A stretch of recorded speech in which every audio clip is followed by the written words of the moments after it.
विद्यार्थियों, संस्कार coaching centre Ramsinghpur के यूट्यूब चैनल पर आपका स्वागत है। जैसा कि आपको पता है, पशु परिचर की भर्ती आई थी और इसके फॉर्म भी भरे जा चुके हैं। जैसे ये पशु परिचर भर्ती 10th पास थी और 10th पास वाले सभी बच्चे इसमें एलिजिबल थे और अभी इसका बहुत जल्द एग्ज़ाम है और हमारे संस्कार संस्थान रामसिंहपुर द्वारा इसका पशु परिचर भर्ती का बैच स्टार्ट किया जा रहा है। जैसा कि आप सामने देख रहे हैं, पशु परिचर भर्ती बीएसटीसी सीईटी का स्पेशल चेतक बैच स्टार्ट किया जा चुका है। इसके अलावा RPF constable SI SSC GD NTPC ALP और ग्रुप डी का भी बैच स्टार्ट किया जा चुका है और 2022-23 में हमने बहुत सारी सिलेक्शन दिए हैं। जैसा कि आप सामने देख पा रहे हैं, तो हम स्टार्ट करने जा रहे हैं पशु परिचर भर्ती के लिए एक मॉडल टेस्ट सीरीज़ और इसमें भाग नंबर ब जो खास विशेष रहता है 45 अंकों का। तो ये 45 अंकों के भाग के लिए हम ये टेस्ट सीरीज़ रखेंगे और हर रोज़ यही टेस्ट सीरीज़ 40 क्वेश्चन रोज़ाना रहेंगे और हमने ये प्रश्न हर टॉपिक पशु संपदा के हर टॉपिक से 2-3 प्रश्न मोस्ट इम्पोर्टेंट प्रश्न लिए हैं। उम्मीद है कि हमारा ये मॉडल टेस्ट सीरीज़ आपको बहुत पसंद आएगा। तो इसी प्रकार से हम स्टार्ट करने जा रहे हैं अभी। जैसा कि आपको सामने दिख रहा है, फर्स्ट क्वेश्चन राजस्थान में 2021-22 में संकर गाय की प्रति पशु दूध उत्पादकता प्रतिदिन कितनी है। तो हम बात कर लेते हैं इसके आंसर की। तो इसका जो आंसर रहेगा जो 8.6 किलोग्राम। तो जो 8.6 किलोग्राम जो संकर गाय की प्रति दूध उत्पादकता रहेगी।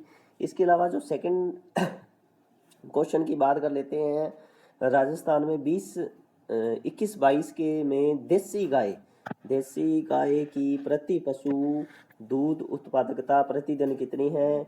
तो इसका आंसर रहेगा 5.7 किलोग्राम, 5.7 किलोग्राम रहेगा। तो संकर गाय की जो प्रति पशु दूध उत्पादकता रहेगी वो प्रतिदिन की तो 8.6 केजी और इसके अलावा देसी गाय है जो उसका रहेगा 5.7 किलो केजी। इसके अलावा हम बात कर लेते हैं तीसरे प्रश्न की। तो तीसरे प्रश्न में हम देख रहे हैं राजस्थान में 21-22 में भैंस की प्रति पशु दूध उत्पादकता प्रतिदिन कितनी रहेगी।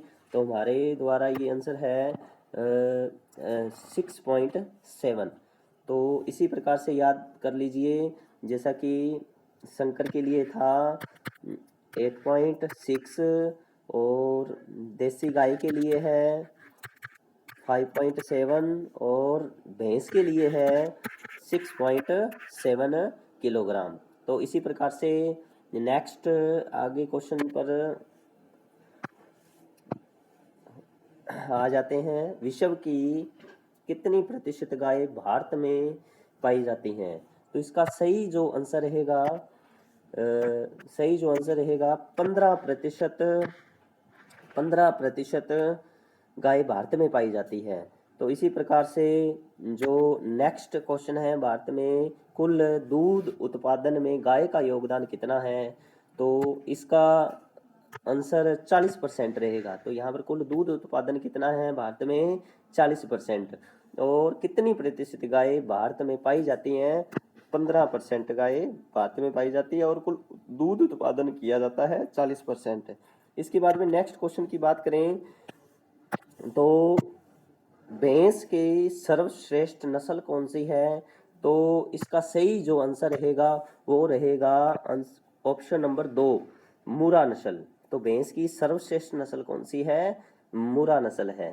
तो नेक्स्ट क्वेश्चन की बात कर लेते हैं, जलेबी आकार के सींग किस भैंस के पाए होते हैं।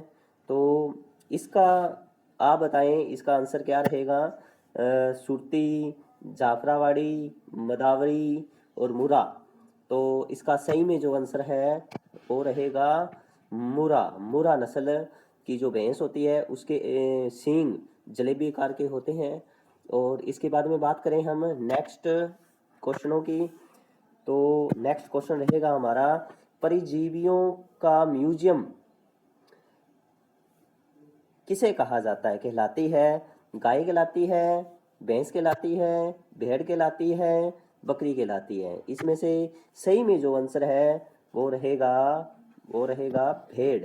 तो यहाँ पर परजीवियों का म्यूजियम कौन सा पशु कहलाता है? भेड़ जो पशु होता है वो कहलाता है। तो इसके बाद में नेक्स्ट क्वेश्चन की बात करें, निम्न में से किसे दूध में सर्वाधिक वसा, यहाँ पर मिस्टेक हो गया, वसा पाई जाती है। तो यहाँ पर इसका सही जो आंसर है वो रहेगा जैसा कि आप सामने देख पा रहे हैं, भेड़ का, गाय का, बकरी का और भैंस का। तो निम्न में से पूछा है, तो अगर इनमें से ऑप्शन में से भेड़ दे रखा है तो सर्वाधिक जो वसा पाई जाती है वो भेड़ के दूध में पाई जाती है। इसके अलावा ये ऑप्शन ना आए तो सही में जो आंसर नहीं होता, तो इसका आंसर क्या होता? भैंस होता। तो इसी प्रकार से अब जो सही आंसर है वह कौन सा है? भेड़ है। तो निम्न की बात कर रही है, तो निम्न में कौन सी सर्वाधिक दूध में वसा पाई जाती है? तो भेड़ में पाई जाती है। तो इसके बाद नेक्स्ट क्वेश्चन की बात करें, तो हम नेक्स्ट क्वेश्चन है राजस्थान का बकरी दूध उत्पादन का भारत में कौन सा स्थान है? तो याद रखिएगा, इस बकरी का दूध उत्पादन में कौन सा स्थान है? तो इसका जो सही आंसर है वो रहेगा हमारा प्रथम स्थान है, राजस्थान का प्रथम स्थान। तो हम बकरी के दूध उत्पादन में राजस्थान प्रथम स्थान पे है। इसके बाद में 20वीं पशुगणना में सर्वाधिक बकरी किस राज्य में है? तो हम बात कर लेते हैं सर्वाधिक बकरी है हमारे राजस्थान के अंदर, राजस्थान। और याद रखना 20वीं जनगणना हुई कब है, ये ध्यान रखिए, 16 अक्टूबर 2019 को। तो अंतिम पूछे या 20वीं पूछे तो इसका ध्यान रखिएगा, 16 अक्टूबर 2019 को 20वीं पशुगणना हुई है। और 19 से ही ये 5 सालों का जो सिस्टम रखा गया, भी पशुगणना जो होगी 5 सालों के बाद में ही होगी। तो इससे पहले ये 2 सालों पर थी, परंतु ध्यान रखिएगा नेक्स्ट जो पशुगणना होगी वो होगी हमारी 2024 के अंदर। 2024 के अंदर नेक्स्ट पशुगणना होगी, तो याद रखना है आपको। इसके बाद में बात करें नेक्स्ट क्वेश्चन की, भारत में सर्वाधिक ऊंट किस राज्य में पाए जाते हैं? तो ध्यान रखिएगा, इसका जो सही आंसर है वह है हमारा राजस्थान। तो राजस्थान, तो याद रखिएगा। इसके अलावा हम याद कर लेते हैं 20वीं जो पशुगणना है जो 2019 में हुई है, इसमें हम बात करें बकरी, ऊंट और इसके अलावा गधों में हमारे जो सर्वाधिक पाए जाते हैं हमारे राजस्थान में पाए जाते हैं। तो याद रखिएगा, इसमें जो प्रथम स्थान पूछे तो इन तीनों में प्रथम स्थान है हमारे राजस्थान का, बकरी में, ऊंट में और गधों में सर्वाधिक पूछे तो याद रखिएगा इन तीनों में हमारा प्रथम स्थान है। इसके बाद में बात करें नेक्स्ट क्वेश्चन की, बैक्टीरियन ऊंट में कितनी कुबड़ होती हैं? तो याद रखिए, ये जो लद्दाख वाला ऊंट होता है, लद्दाख जो क्षेत्र है जम्मू कश्मीर वाला, उसमें जो ऊंट पाया जाता है, तो ये ऊंट जो होता है पहाड़ी ऊंट भी कह देते हैं इसे। और ये लद्दाख वाले क्षेत्र, जो भारत के लद्दाख वाले क्षेत्र के अंदर पाया जाता है, इसमें डबल कुबड़ मतलब 2 कुबड़ वाला ऊंट होता है। इसलिए इसका जो सही आंसर हो जाएगा वह कौन सा हो जाएगा? 2 कुबड़। तो यहाँ पर बात कर लेते हैं नेक्स्ट क्वेश्चन की। तो नेक्स्ट क्वेश्चन है जैसे भारत में सर्वाधिक कृत्रिम गर्भाधान का श्रेय किसे दिया जाता है? तो इसका जो सही आंसर हो जाएगा बिल्कुल संपत कुमारन को कृत्रिम गर्भाधान का श्रेय दिया जाता है, क्योंकि इसने कृत्रिम गर्भाधान की खोज की थी। ठीक है, तो भैंस के लिए अगला क्वेश्चन हो जाता है, जैसे भैंस के लिए कृत्रिम योनि का तापमान कितना होता है। तो इसका जो सही आंसर रहेगा वो रहेगा 39 डिग्री सेल्सियस। कृत्रिम योनि का तापमान कितना होता है? 39 डिग्री सेल्सियस। तो यहाँ पर नेक्स्ट क्वेश्चन की बात कर लेते हैं। दूध निकालने से पूर्व थनों में दूध उतरने की क्रिया क्या कहलाती है? तो याद रखिएगा, इसका जो सही आंसर होगा वो होगा ऑप्शन नंबर 3, पावसना। पावसना जो क्रिया कहलाती है वो दूध निकालने से पूर्व थनों में जो दूध निकाला जाता है वो भी इस विधि से निकाला जाता है, पावसना विधि से निकाला जाता है। इसी प्रकार से नेक्स्ट क्वेश्चन की बात कर लें,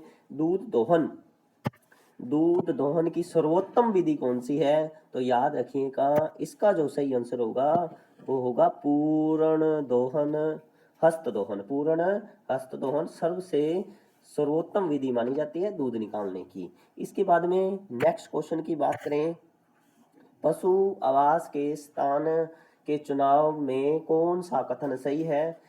तो यहाँ पर याद रखिएगा, स्थान ऊंचा होना चाहिए और यातायात सुविधा हो, तो पानी का पर्याप्त स्रोत हो। तो यहाँ पर तीनों के तीनों ही यहाँ पर आंसर हो जाते हैं हमारे। ऊंचा स्थान होना चाहिए और यातायात सुविधा हो और पानी के पर्याप्त स्रोत हो। तो बिल्कुल सिंपल सा क्वेश्चन है, इसका जो सही आंसर हो जाएगा वो हो जाएगा उपरोक्त सभी। तो यहाँ पर नेक्स्ट क्वेश्चन की बात कर लेते हैं, सामान्यतः पशुशाला को कितने भागों में बांटा गया है? तो याद रखिएगा, इसका जो सही आंसर हो जाएगा वो हो जाएगा 2। तो यहाँ पर इसका आंसर हो जाएगा 2 भागों में पशुशाला को बांटा गया है। तो यहाँ पर नेक्स्ट क्वेश्चन की बात करें, साइलेज कितने समय में बनकर तैयार हो जाता है? ये इस साइलेज बनने के लिए तो याद रखिए, जो टाइम लगता है 8 सप्ताह, 8 वीक में ये साइलेज तैयार होता है। तो याद रखिएगा 8 सप्ताह, 8 वीक के अंदर। तो सीधा सीधा आंसर इसको याद कर लेना है एक बार के लिए। तो हम थ्योरी की तो हम बात करेंगे क्लास के अंदर। तो इसके बाद में नेक्स्ट क्वेश्चन है, औषधियों जो आंतरिक पैरासाइट्स परजीवियों को नष्ट करती है वह क्या कहलाती है? इसका जो सही आंसर हो जाएगा, जैसे कि आपके सामने 4 ऑप्शन दिख रहे हैं, कृमिनाशक, कृमिहर, निश्चेतक और कफोत्स। तो यहाँ पर जो सही आंसर होगा वो होगा कृमिनाशक। कृमिनाशक कहलाती है, ठीक है। तो जैसे नेक्स्ट क्वेश्चन की बात करें, खुरपका व मुंहपका, फूट एंड माउथ डिजीज रोग है जो किसके द्वारा होता है? ये भी एग्रीकल्चर सुपरवाइजर 2012 में आया हुआ है। ये रोग है जो वायरस के कारण होता है। इसमें से जो सही आंसर होगा वो होगा जीवाणु, परजीवी, कवक। इसमें से सही जो आंसर है वो हो जाएगा अपना विषाणु से होता है भी, खुरपका और मुंहपका। तो नेक्स्ट क्वेश्चन की बात कर लेते हैं, और खुरपका एवं मुंहपका रोग से बचाव के लिए वर्ष में कितनी बार टीकाकरण करते हैं? तो वर्ष में ये जो टीकाकरण होता है खुरपका व मुंहपका के लिए, ये कराया जाता है वर्ष में 2 बार करवाया जाता है। तो नेक्स्ट क्वेश्चन की बात कर लेते हैं, पशु प्लेग की रोकथाम के लिए कौन सा वैक्सीन लगता है? कौन सा? जीटीवी वैक्सीन लगता है, जीटीवी वैक्सीन लगता है, लेपिनाइज्ड वायरस वैक्सीन लगता है, पक्षी वायरस वैक्सीन लगता है। तो हम बात करें इन तीनों की, तो ये तीनों ही वैक्सीन लगाए जाते हैं। तो इसका जो सही जो आंसर हो जाएगा, पक्षी प्लेग के रोकथाम के लिए कौन सा वैक्सीन लगता है? और आपको पता है सॉरी, पशु प्लेग के लिए। तो यहाँ पर प्लेग जो रोग होता है चूहों से फैलने वाला रोग होता है, जो पिप्सिन जो जीवाणु होता है, बैक्टीरिया होता है, उससे फैलता है। तो इसका जो वैक्सीन करवाया जाता है जीटीवी, लेप्टिनाइज्ड वायरस और पक्षी वायरस वैक्सीन के द्वारा। तो हम नेक्स्ट क्वेश्चन की बात कर लेते हैं, पशु प्रसार शिक्षा शब्द का प्रयोग सर्वप्रथम किया गया था, कब किया गया था? 1875 के अंदर, 1873 के अंदर, 1973 के अंदर, 1947 के अंदर। तो इसका जो सही आंसर हो जाएगा 1873। तो 1873 पे टिक करना है आपको। इसके बाद में बात करें नेक्स्ट क्वेश्चन की, पशु प्रसार शिक्षा किस प्रकार की शिक्षा है? तो इसमें से जो सही आंसर होगा आपका स्कूली शिक्षा, औपचारिक शिक्षा, अनौपचारिक शिक्षा, परोक्ष सभी। तो इसका जो सही आंसर होगा वो होगा अनौपचारिक शिक्षा। तो नेक्स्ट क्वेश्चन की बात करें, राजस्थान में कितने राज्य स्तरीय पशु मेले लगते हैं? तो ये तो बहुत ही सिंपल क्वेश्चन है, तो बात कर लेते हैं इसके जो सही आंसर की वो हो जाएगा राज्य में कितने पशु मेले लगते हैं? 10 पशु मेले लगते हैं। अभी फिलहाल में कितने लग रहे हैं? 10 पशु मेले लगाए जाते हैं। जैसे राजस्थान जीके की क्लास में हम राजस्थान का जो मैटर है वो भी हम लेकर आएंगे बहुत जल्द, एक बार पार्ट बी के लिए। हाँ जी, नेक्स्ट क्वेश्चन की बात करें, गोमती सागर पशु मेला किस स्थान पर भरता है? इसका जो सही जो आंसर हो जाएगा, तो आप बताएं गोमती सागर पशु मेला कहाँ भरता है? तो गोगा मंडी में भरता है, परबतसर में भरता है, झालरा पाटन में भरता है, मेड़ता सिटी में भरता है। तो इसी प्रकार से जो आंसर हो जाएगा, इसका सही जो आंसर है वो हो जाएगा झालराय पाटन, झालराय पाटन। तो यहाँ पर झालराय पाटन जो सही होगा इसका आंसर, और ये जिला, ये जो स्थान पड़ता है वो झालावाड़ के अंदर है। तो नेक्स्ट बात करें क्वेश्चन की, किसान का मित्र किसे कहा जाता है? किसान का मित्र किसे कहा जाता है? ये तो बिल्कुल नॉर्मल क्वेश्चन है, आप जवाब बताएं इसका। ठीक है, केंचुए को, एक्जिटनोमाइसिटीज को, और इसके बाद में गाय को, फफूंद को। बिल्कुल सिंपल सा आंसर है इसका, केंचुए को कहा जाता है। नॉर्मल क्वेश्चन है। निम्न में से किस प्रकार के केंचुए वर्मी कंपोस्ट बनाने के लिए उपयोगी होते हैं? ये थोड़ा सा डीपली क्वेश्चन है, तो हम बात कर लेते हैं सीधा सीधा इसका आंसर एपिजिक। एपिजिक प्रकार के जो केंचुए होते हैं वर्मी कंपोस्ट बनाने के लिए उपयोगी हैं, सबसे उपयोगी माने जाते हैं वो कौन से हैं? एपिजिक प्रकार के, एपिजिक। इसका सही जो आंसर है एपिजिक प्रकार हो जाएगा। नेक्स्ट क्वेश्चन की बात करें हम, जुगाली करने वाले पशु में कृतन कृतन दांतों की संख्या कितनी होती है? तो आप बताएं कृतम दांतों की संख्या, आगे वाले जो दांत होते हैं, ठीक है, तो इसके अलावा जुगाली जो करते हैं तो उसमें कितने जोड़ी जो दांतों की संख्या होती है वो बताना है आपको। 1 जोड़ी होते हैं, 4 जोड़ी, 3 जोड़ी, 6 जोड़ी। तो इसका जो सही में जो आंसर हो जाएगा वो हो जाएगा 4 जोड़ी कृतन दांतों की संख्या होती है। इसके बारे में बात करें नेक्स्ट क्वेश्चन की, गुणांकन पत्र विधियों में कुल अंक कितने होते हैं? गुणांकन पत्र विधियों में कुल अंक कितने होते हैं? इसका जो सही आंसर हो जाएगा 100 अंक होते हैं। गुणांकन विधि के अंदर, पत्र विधि के अंदर 100 अंक होते हैं। सीधा सीधा क्वेश्चन को याद कर लेना एक बार के लिए। और नेक्स्ट क्वेश्चन की बात करते हैं अपने, पशु बीमा की शुरुआत किस वित्तीय वर्ष में की गई थी? तो सीधा इसको याद कर ले, पशु बीमा की शुरुआत किस वित्तीय वर्ष में की गई थी? शुरुआत पूछ रहा है, तो इसका जो सही में आंसर हो जाएगा वो हो जाएगा 2016-17, 2016-17 के 2016-17 में पशु बीमा, 2016-17 में पशु बीमा की शुरुआत की गई थी, 16-17 पशु बीमा। इसके बारे में बात करें नेक्स्ट क्वेश्चन की, 16-17 में किस नाम से शुरुआत की गई थी इसकी? तो याद रखिएगा, सीधा सा ये भी क्वेश्चन पूछे भी भामाशाह पशु बीमा योजना कब स्टार्ट की गई? तो 2016-17। और नाम पूछे तो भामाशाह पशु बीमा योजना, पशु बीमा, और किस नाम से? भामाशाह के नाम से, और 16-17 के में। ठीक है, तो इसके बाद नेक्स्ट क्वेश्चन की बात करें हम, पशु धन आरोग्य निःशुल्क दवा योजना की शुरुआत कब की गई थी? तो याद रखिएगा, निःशुल्क दवा योजना पशुओं के लिए है। ठीक है, तो इसका जो सही आंसर हो जाएगा वो हो जाएगा हमारा कौन सा? ऑप्शन नंबर 3, 15 अगस्त 2012 में की गई थी। ठीक है, इसके बाद में हम बात करें नेक्स्ट क्वेश्चन की, पशुधन आरोग्य निःशुल्क दवा योजना में शुरुआत में, मतलब 2012 के अंदर 15 अगस्त 2012 कितनी औषधियां उपलब्ध कराने का प्रावधान था? तो याद रखिएगा, इसका जो सही आंसर हो जाएगा, सही आंसर हो जाएगा 187 औषधियां उपलब्ध करवाना। ठीक है, तो एक बार फिर याद करवाएं आपको, 15 अगस्त 2012, 15 अगस्त 2012 को शुरुआत हुई पशु निःशुल्क दवा योजना, और कितनी औषधियां? 87 औषधियां, 87 औषधियां। इसे भी याद कर सकते हो, 8 और 7 15, 8 और 7 15, तो सीधा सीधा याद हो गया 15 अगस्त और 8। ठीक है, और 8, 15, 8, 2012। ठीक है, सीधा सीधा अपने ट्रिक से भी याद कर लेते हैं। तो नेक्स्ट क्वेश्चन की बात करें हम और अब हमारे जो प्रश्न थे समाप्त हुए, और नेक्स्ट जो क्लास रहेगी अपनी कल रहेगी, और हम बात कर लेते हैं अपने ऑफलाइन बैच की। और ऑफलाइन बैच बहुत अपना स्टार्ट किया जा रहा है अभी से, और एक तो बैच हम स्टार्ट कर चुके हैं 1 मार्च से, और दूसरा जो बैच रहेगा अपना 10 मार्च से, और 10 मार्च से, और समय समय पर हम शॉर्ट नोट्स क्लासें इनामी टेस्ट रख रहे हैं, टेस्ट सीरीज का जो बैच चलाने जा रहे हैं, और एक्स्ट्रा रिवीजन क्लास भी हम